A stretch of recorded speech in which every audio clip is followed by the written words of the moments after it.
আসসালামু আলাইকুম। এখন দেখবেন সংবাদ শিরোনাম। ময়মনসিংহের ভালুকায় দীপু চন্দ্রকে উত্তেজিত জনতার হাতে তুলে দেয় কারখানা কর্তৃপক্ষ। এখনো মেলেনি ধর্ম অবমাননার প্রমাণ। সি ইউনিটের মধ্য দিয়ে জাহাঙ্গীরনগর বিশ্ববিদ্যালয়ের ভর্তি পরীক্ষা শুরু। এবছর প্রতিটি আসনের জন্য লড়ছেন 119 জন।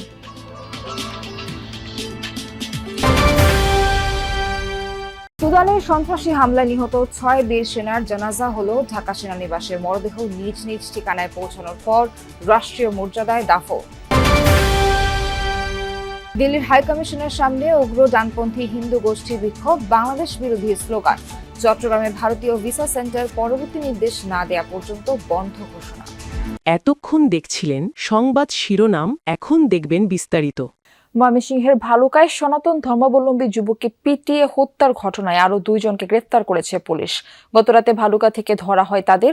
এই নিয়ে গ্রেফতারের সংখ্যা দাঁড়ালো 12 জনে। এর আগে পুলিশের হাতে গ্রেফতার 3 জনকে শনিবার আদালতে হাজির করা হলে বিচারক তাদের কারাগারে পাঠানোর নির্দেশ দেন। র্যাব যে 7 জনকে গ্রেফতার করেছে আজ তাদের আদালতে হাজির করা হতে পারে। বৃহস্পতিবার রাতে উপজেলার ডুবালিপাড়া এলাকার পাইওনিয়ার নিট কম্পোজিট কারখানা শ্রমিক দীপু চন্দ্র দাসকে পিটিয়ে হত্যা করা হয়। এরপর বিক্ষুব্ধ জনতা তার মরদেহ ঢাকা ময়মনসিংহ মহাসড়কে নিয়ে আগুন দেওয়ার চেষ্টা করে। নিহত দীপুর বিরুদ্ধে ধর্ম অবমাননার অভিযোগ তোলা হলেও এখনো কোনো প্রমাণ পাওয়া যায়নি আইনশৃঙ্খলা বাহিনীর। ময়মনসিংহের ভালুকায় ধর্ম অবমাননার অভিযোগ এনে দীপু চন্দ্র দাস নামের এক যুবককে নৃশংসভাবে হত্যা করেছে উচ্ছৃঙ্খল একদল জনতা। তবে কখন, কোথায়, কিভাবে ধর্ম অবমাননা করেছে দীপু তার কোনো তথ্য প্রমাণ মেলেনি। সিসিটিভির ফুটেজে দেখা যায় ধর্ম অবমাননার গুজবে যখন উত্তেজিত জনতা পাইওনিয়ার নিট ওয়ার্সের সামনে অবস্থান নেয় তখন তাদের হাতে দীপুকে তুলে দেয় ফ্যাক্টরি কর্তৃপক্ষ। সংঘাত তৈরি নাকি ব্যক্তিগত আক্রোশে গুজব ছড়ানো হয়েছে সেসব মাথায় রেখে ঘটনার তদন্ত করছে আইনশৃঙ্খলা বাহিনী। ধর্ম অবমাননা গুজবে যখন উত্তেজিত জনতা পায়োনিয়ার নিট ওয়ার্স লিমিটেডের সামনে অবস্থান নেয় তখন দীপু চন্দ্র দাসকে জনতার হাতে তুলে দেয় কারখানা কর্তৃপক্ষ। এর আগে দীপু চন্দ্র দাসকে অফিসে বসিয়ে দেনদরবার করা হয়। কে বা কারা তার বিরুদ্ধে অভিযোগ করেছে, কখন, কোথায়, কিভাবে দীপু ধর্ম অবমাননা করেছে এসব প্রশ্নের উত্তর জানতে গেলে ভালুকায় ফ্যাক্টরিতে ঢুকতে দেয়া হয়নি যমুনা টিভিকে। গেটে এসেও কথা বলেননি কোনো কর্মকর্তা। ফ্যাক্টরির কর্মচারী ও আশপাশের দোকানিরা শুধু একে অপরের মুখে শুনেছেন ধর্ম অবমাননার কথা। মানুষে বলছে যারা অনেক লোকেই মারছে, অনেক মানুষ। সি ইউনিটের মধ্য দিয়ে শুরু হয়েছে জাহাঙ্গীরনগর বিশ্ববিদ্যালয়ের 2025-26 শিক্ষাবর্ষের স্নাতক প্রথম বর্ষের ভর্তি পরীক্ষা। সকাল 9টা থেকে বিকেল 5টা 40 পর্যন্ত মোট 6 শিফটে অনুষ্ঠিত হবে পরীক্ষা। 29 ডিসেম্বর পর্যন্ত মূল পরীক্ষা আর ব্যবহারিক চলবে 1 জানুয়ারি পর্যন্ত। এবছর জাবিতে মোট 7টি ইউনিটে 1844 আসনের বিপরীতে 2,19,399টি আবেদন জমা পড়েছে। সেই হিসেবে এবার বিশ্ববিদ্যালয়টির ভর্তি পরীক্ষায় প্রতি আসনের বিপরীতে 119 জন লড়ছেন। পরীক্ষা কেন্দ্রে যে কোনো অপ্রীতিকর ঘটনা এড়াতে পুলিশের পাশাপাশি মোতায়েন রয়েছে বিভিন্ন আইন শৃঙ্খলা বাহিনী। ক্যাম্পাস জুড়ে জোরদার করা আছে তাদের নজরদারি। প্রথম পর্ব স্নাতক শ্রেণীতে ভর্তি পরীক্ষার কার্যক্রম আজ থেকে শুরু হয়েছে।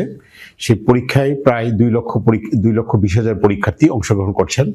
পরীক্ষা কার্যক্রম সুন্দরভাবে সম্পন্ন করার জন্য আমরা বিশ্ববিদ্যালয়ের প্রশাসন, দেশের আইন শৃঙ্খলা বাহিনীর সহায়তায় এবং বিশ্ববিদ্যালয়ের যে ভলান্টিয়ার অর্গানাইজেশনগুলো আছে তাদের সহায়তায় কাজ করে যাচ্ছে। এদিকে প্রশ্নবিদ্ধ শান্তি রক্ষায় বাংলার বীর সেনাদের আত্মত্যাগ শ্রদ্ধা ভরে স্মরণ করবে বিশ্ব। সুদানের আবেইতে নিহত 6 শান্তিরক্ষীর জানাজায় অংশ নিয়ে জানিয়েছেন সফররত জাতিসংঘের প্রতিনিধি। সকালে ঢাকা সেনানিবাসে কেন্দ্রীয় মসজিদে হয় নিহতদের জানাজা। পরে রাষ্ট্রপতি, প্রধান উপদেষ্টা, 3 বাহিনীর প্রধান এবং জাতিসংঘের পক্ষ থেকে ফুলের শ্রদ্ধা জানানো হয়। রাষ্ট্রীয় মর্যাদায় তাদের নিজ নিজ ঠিকানায় হবে দাফন। লাল সবুজ জাতীয় পতাকা আর জাতিসংঘের নীল রঙের পতাকায় আবৃত বাংলার বীরদের কফিন। বিশ্ব শান্তি রক্ষায় তারা উৎসর্গ করেছেন জীবন। সুদানের আবেইতে সন্ত্রাসীদের বর্বরোচিত ড্রোন হামলায় নিহত সেই 6 শান্তিরক্ষীর মরদেহ শনিবার পৌঁছায় বাংলাদেশে। রোববার সকালে ঢাকা সেনানিবাসে শুরু হয় জানাজার আনুষ্ঠানিকতা। শুরুতেই শাহাদাত বরণকারী ব্যক্তিদের জীবন বৃত্তান্ত পড়ে শোনানো হয়। পরিবারের পক্ষ থেকেও করা হয় স্মৃতিচারণ। ছেলে কিংবা ভাইকে হারিয়ে অশ্রুসিক্ত হয়ে পড়েন অনেকে।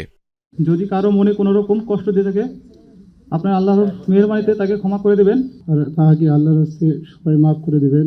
আমার বাবা খুব একটা সৎ একটা বাবা ছিল, আমার দেশের লোক সগর স্যার আমার গ্রামের আমার বাবার কথা বললে আর শেষ করার মতন কোনো কায়দা আমার নুর ইসলাম মন্ডল বেঁচে থাকলে হয়তো আরো গর্ববোধ করতো যে তার ছেলে শহীদ হয়েছে। বাহিনীর প্রতি তার এত আনুগত্য ছিল, আপনাদের সাথে সে সময় কাটিয়েছে। আমার ভাতিজার জন্য সকালের কাছে দোয়া চাচ্ছি। পরিবারের প্রতি সমবেদনা জানান ঢাকায় আসা জাতিসংঘের প্রতিনিধি। জানান বিশ্ব শান্তি রক্ষায় বাংলাদেশি সেনাদের এমন আত্মত্যাগ শ্রদ্ধাভরে মনে রাখবে বিশ্ব। They were soldier of peace. তারা ছিলেন শান্তির সৈনিক, একই সাথে তারা ছিলেন পথ প্রদর্শক, বন্ধু, পিতা, ভাই এবং দিল্লির বাংলাদেশ হাইকমিশনের সামনে উগ্র ডানপন্থী হিন্দু গোষ্ঠীর 20 থেকে 25 জনের একটি দল বিক্ষোভ করে গতকাল রাতে, দেয় বাংলাদেশ বিরোধী স্লোগান। হাইকমিশনের এক সূত্র থেকে জানা গেছে, শনিবার রাত 9টার দিকে একদল উগ্র ডানপন্থী হিন্দু গোষ্ঠী দিল্লিতে বাংলাদেশ হাইকমিশনের সামনে উচ্চ স্বরে স্লোগান দিতে থাকে। 20 থেকে 25 জনের একটি দল 4 থেকে 5টি গাড়িতে করে সব নিরাপত্তা বেষ্টনী অতিক্রম করে বাংলাদেশ হাউসের মূল ফটকের সামনে উপস্থিত হয়। সেখানে তারা বাংলাদেশ বিরোধী নানা স্লোগান দেয় এবং ভারতে নিযুক্ত বাংলাদেশের হাইকমিশন রিয়াজ হামিদুল্লাহকে হুমকি দেয়। কূটনৈতিক সূত্রগুলোর মতে এ ধরনের ঘটনা দিল্লির কূটনৈতিক পাড়ায় নজিরবিহীন। দীর্ঘ সময় স্লোগান দেওয়ার পর তারা বাংলাদেশ হাউসের সামনে থেকে চলে যায়। সে সময় হাইকমিশনের রিয়াজ হামিদুল্লাহ ও তার পরিবারের সদস্যরা বাংলাদেশ হাউসেই অবস্থান করছিলেন। নিরাপত্তা বাহিনীর কোনো কার্যকর পদক্ষেপ না নেওয়ায় তারা সম্পূর্ণ নিরাপত্তাহীন অবস্থায় ছিলেন বলে কূটনৈতিক সূত্রগুলো জানিয়েছে। ঘটনার সময় বাংলাদেশ হাউসের নিরাপত্তায় নিয়োজিত বাংলাদেশ বাহিনীর সদস্যরা নীরব ভূমিকা পালন করেন বলে অভিযোগ উঠেছে। বাংলাদেশ হাইকমিশন আক্রান্তের ঘটনাকে অত্যন্ত গুরুত্বের সঙ্গে নিয়েছে অন্তর্বর্তী সরকার। সরকারের পক্ষ থেকে আনুষ্ঠানিক প্রতিক্রিয়া জানানোর পাশাপাশি কয়েকটি কূটনৈতিক পদক্ষেপ বিবেচনায় নেওয়া হয়েছে। এদিকে নিরাপত্তাজনিত কারণ দেখিয়ে চট্টগ্রামের ভারতীয় ভিসা সেন্টার পরবর্তী নির্দেশনা না দেওয়া পর্যন্ত বন্ধ ঘোষণা করা হয়েছে। হাইকমিশনের ভারতীয় ভিসা আবেদন কেন্দ্র IVACর ওয়েবসাইটে এই বিজ্ঞপ্তি প্রকাশ করা হয়। এতে বলা হয়, সম্প্রতি AHCI চট্টগ্রামে হওয়া ঘটনার ফলে নিরাপত্তাজনিত কারণে আইভেক চট্টগ্রামে ভারতীয় ভিসা সেন্টারের কার্যক্রম 21 ডিসেম্বর থেকে পরবর্তী নির্দেশনা না দেওয়া পর্যন্ত বন্ধ থাকবে। পরিস্থিতি পর্যালোচনা করার পর ভিসা কেন্দ্র পুনরায় চালু করার বিষয়ে ঘোষণা দেওয়া হবে বলেও জানানো হয়। ওসমান হাদির হত্যায় জড়িতদের 24 ঘন্টার মধ্যে গ্রেফতারের আলটিমেটাম দিয়েছে ইনকিলাব মঞ্চ। সংগঠনটির দাবি, হত্যাকাণ্ডে কেবল একজন নয়, জড়িত অনেকেই রয়েছে, আশ্রয়দাতাও। তাদের সবাইকে গ্রেফতার করতে হবে বলে জানান ইনকিলাব মঞ্চের নেতাকর্মীরা। বলেন, কোনো ধরনের সহিংসতা নয়, সহনশীল ও শৃঙ্খলাবদ্ধ রাজনীতির সূচনা করে গেছেন